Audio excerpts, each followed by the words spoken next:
Here it is.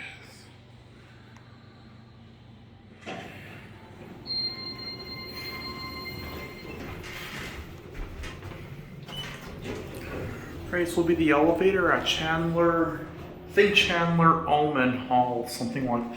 I know I'll say Chandler Hall here in Lehigh University in Bethlehem, Pennsylvania.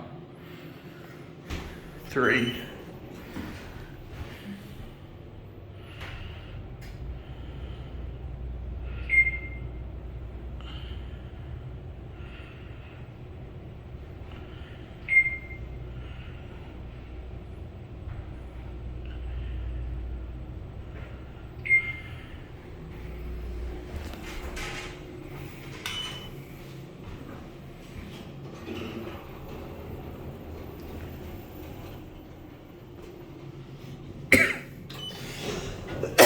I have a feeling an old elevator was here at a time, and it was probably replaced with this.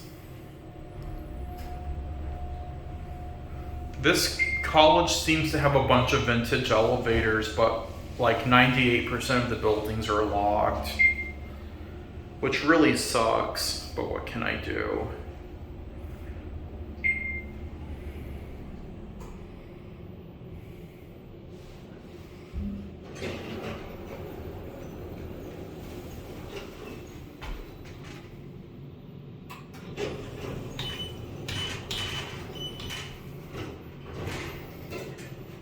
Cool.